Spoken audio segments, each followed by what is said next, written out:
आज हम बताएंगे कि कैसे हुआ पांचों पांडवों का जन्म। पांचों पांडवों का जन्म भी बिना पिता के बीर्ज के हुआ था। एक बार राजा पांडु अपनी दोनों पत्नियों कुंती तथा माद्री के साथ आखेट के लिए वन में गए।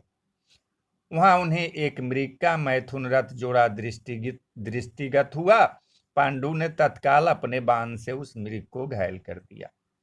मरते हुए मृग ने पांडु को शाप दिया, राजन, तुम्हारे समान क्रूर पुरुष इस संसार में कोई भी नहीं होगा। तूने मुझे मैथुन के समय बाण मारा है, अतः जब कभी भी तू मैथुन रथ होगा तेरी मृत्यु हो जाएगी। इस शाप से पांडु अत्यंत दुखी हुए और अपनी रानियों से बोले कि हे देवियों, अब मैं अपनी समस्त वासनाओं का त्याग करके इस वन में ही रहूंगा, तुम लोग हस्तिनापुर लौट जाओ।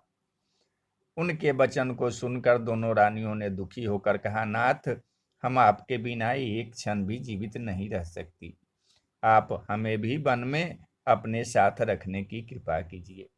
पांडु ने उनके अनुरोध को स्वीकार करके उन्हें वन में अपने साथ रहने की अनुमति दे दी। इसी दौरान राजा पांडु ने अमावस्या के दिन ऋषि मुनियों को ब्रह्मा जी के दर्शनों के लिए जाते हुए देखा। उन्होंने उन ऋषि मुनियों से स्वयं को साथ ले जाने का आग्रह किया। उनके इस आग्रह पर ऋषि मुनियों ने कहा, राजन, कोई भी निसंतान पुरुष ब्रह्मलोक जाने का अधिकारी नहीं हो सकता, अतः हम आपको अपने साथ ले जाने में असमर्थ हैं। ऋषि मुनियों की बात सुनकर पांडु अपनी पत्नी से बोला कि हे कुंती, मेरा जन्म लेना ही वृथा हो रहा है, क्योंकि संतानहीन व्यक्ति पितृऋण, ऋषि ऋण, देव ऋण तथा मनुष्य ऋण से मुक्ति नहीं पा सकता। क्या तुम पुत्र प्राप्ति के लिए मेरी सहायता कर सकती हो?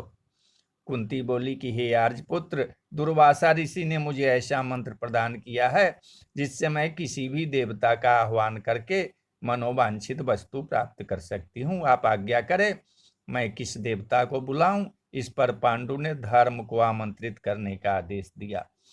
धर्म ने कुंती को पुत्र प्रदान किया, जिसका नाम युधिष्ठिर रखा गया।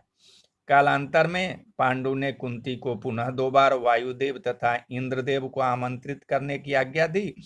वायुदेव से भीम तथा इंद्र से अर्जुन की उत्पत्ति हुई। तत्पश्चात पांडु की आज्ञा से कुंती ने माद्री को उस मंत्र की दीक्षा दी। माद्री ने अश्विनी कुमारों को आमंत्रित किया और नकुल तथा सहदेव का जन्म हुआ।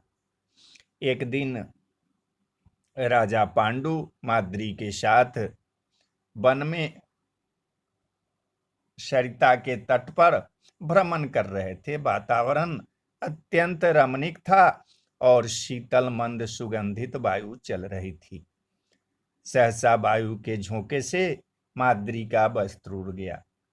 इससे पांडु का मन चंचल हो उठा और वे मैथुन में प्रवृत्त हुए ही थे कि शापवश उनकी मृत्यु हो गई। माद्री उनके साथ सती हो गई, किंतु पुत्रों के पालन पोषण के लिए कुंती हस्तिनापुर लौट आई। तो बोलिए जय श्री कृष्ण, जय श्री कृष्ण।